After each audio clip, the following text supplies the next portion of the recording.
Multiplying fractions is actually the easiest of the four basic operations that we could have. Right? I know when we did whole numbers, the first thing that we discussed was addition.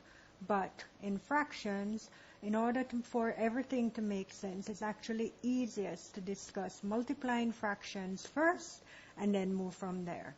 So in words, the idea of multiplying two fractions is that the product of the numerators are multiplied, right? We multiply the numerators and get the product of the numerators. The denominators are also multiplied and we get that product. So symbolically, here we go. We have A over B times C over D.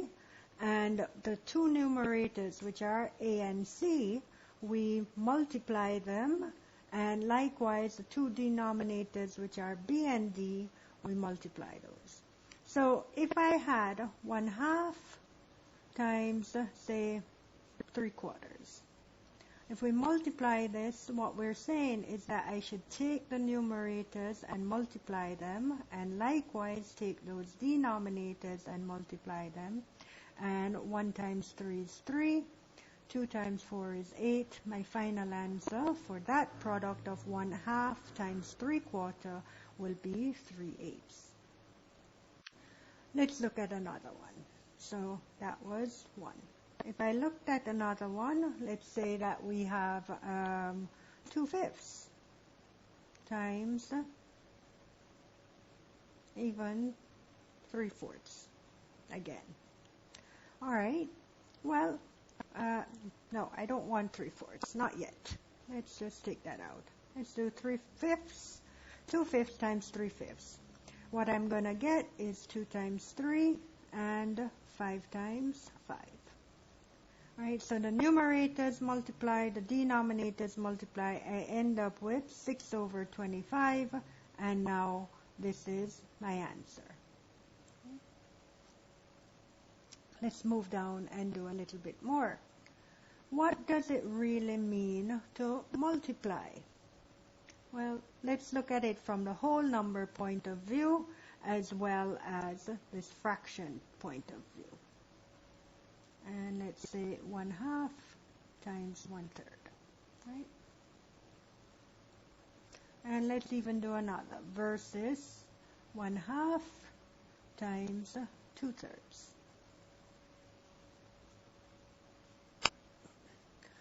We all know that if I take 2 times 3, the answer is 6. And the way that you looked at it was even using the idea of areas. So in each of these cases, I have drawn a line, and we have the vertical line is 2 units and 3 units for the horizontal line. And what you would do, let me actually even draw this in a different color. Sorry, I'm just drawing it by hand now. What we would come up with is really something like this, which is just tiles, and these are my areas. So indeed what I have was 2 times 3, and we have 6 tiles. So 2 times 3 was 6, and later on we even found out that 3 times 2 was also 6. If I do the same here and I write this as 1/2, different scale, please note that the whole of this is 1 whole. And likewise, the horizontal is 1 whole, so we would have 1/3. I've broken it into 3 equal parts. Again, if I did something like that, what I would be highlighting, let me draw my rectangle, and let me even put in the divisions here.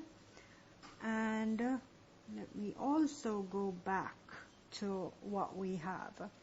All right. What did we do on this side? Let's get a normal color here. All right, so here were my 2 units that I had, and I multiplied it by 3. So it turned out that everything, all of this region was shaded. The entire box, which gave us 6 unit unit areas, 1 unit square each, and so I ended up with 6. This time, a little bit of color coordination going to go on. I'm not looking at the whole times the whole. If I did, the whole by the whole would be 1 whole, but right now I'm even seeing that that whole is divided into 6 equal parts. So this is tying back into our improper fraction, if you wish.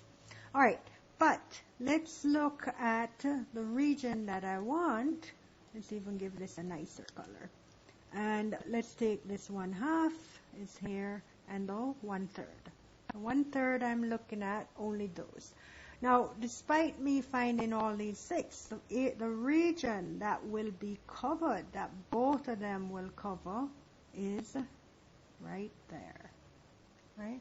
When I look at it, there are 6 equal parts, so I can come back and name that this shaded portion is 1 out of the 6 equal parts.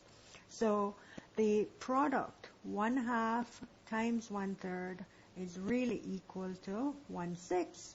And if I go and I looked at it, let's bring this up. If I look at it using what we just spoke about earlier, without the pictures, that is, I take my numerators, I multiply them, I take my denominators and likewise multiply them, I end up with 1/6, which is exactly what the picture is telling me. Let's see if that really works.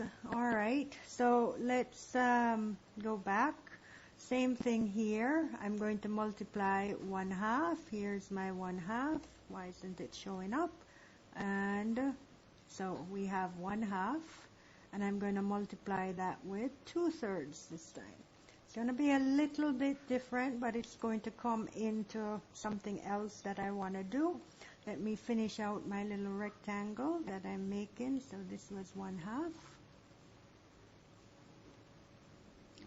If I subdivide it again using these regions, so this was 1/3, 1/3, so together that made up 2/3, and here's the next 1/3. So when I look at the common region that should be shaded, it would be these two. Right? So when we do that, we see that there are 2 6. This was 1/6. This is 1/6. And if I go back and look, so 1/2 times 2/3, we're getting 2 out of 6 portions were shaded. Let's do it with my my method, which we said was, let's multiply the numerators and let's multiply the denominators. We get 2 out of 6.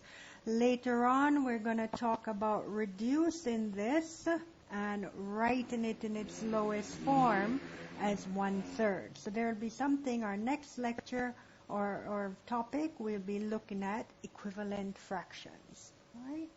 So, but the key idea, easiest thing to do is multiplying fractions. We multiply numerators together. We multiply denominators.